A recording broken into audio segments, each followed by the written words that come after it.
De Brassers, dat heeft iets met muziek te maken, denk ik. Nee, daar heb ik nog nooit van gehoord. Dat is een groepje zeker, muzikanten. Hè? Ik ken er niks van, joh. Ik ben echt oud, joh. We hebben hier nog op de kerk geschreven gehad. Brassers, ja, ik ken die toch redelijk goed, ja. Ja, ik vind dat een geweldige groep.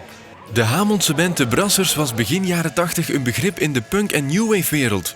Regisseur Jan Wijnands volgde hen 2 jaar en stelde vrijdag zijn documentaire voor in Cinema Walburg. Ja, ik vond de documentaire fantastisch. Ik had veel verwacht, maar niet dat het zo echt straf was. Het was, ik noem het award-winning. Ik bedoel daarmee, dit was meer dan een gewone documentaire over een groepje uit Hamond. Ik vond het humoristisch, emotioneel en donker. Ik vond het eigenlijk heel mooi, het heeft me wel geraakt. De hele nest escaleerde naar een verschil in een snuiver en een spuiter. En vanaf de spuit is het al een...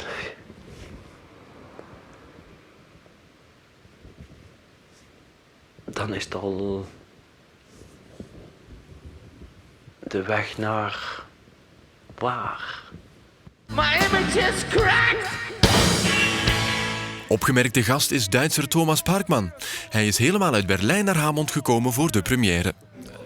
In den späten 90er Jahren war ich auf einem Flohmarkt in Berlin und da habe ich eine De Brassers Single gefunden.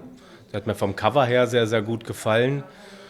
Ich habe sie mir zu Hause angehört und war gleich völlig begeistert von der Musik. Ich habe mich immer auch für die Hintergründe interessiert, was es noch so an Bands gab, habe rumgefragt, was gab es noch für Bands in Hamond in den frühen 80er Jahren und habe dadurch immer mehr Leute kennengelernt und habe gefragt, habt ihr noch Aufnahmen, die noch nicht veröffentlicht wurden, gab es Kassetten, die keiner mehr kennt und dann ist diese Compilation entstanden.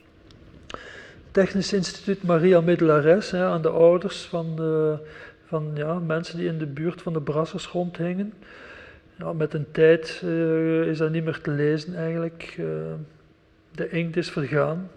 Maar er staat nog altijd dat door de omgang met deze groep geeft, uw dochter was het dan, een slecht voorbeeld aan haar medeleerlingen en de hele scholengemeenschap. Wij kunnen ons daar nu bijna niks meer bij voorstellen, maar begin jaren 80 in een gemeente als Hamond, ja, dat was redelijk opmerkelijk, zo'n band. Ik ben onder de indruk. 30 jaar geleden waren we hier de schrik van Hamond, zal ik maar zeggen.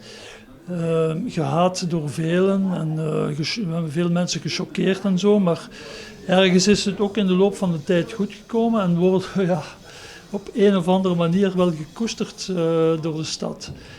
En dat blijkt ook uit het feit dat men een subsidie heeft toegekend voor de film.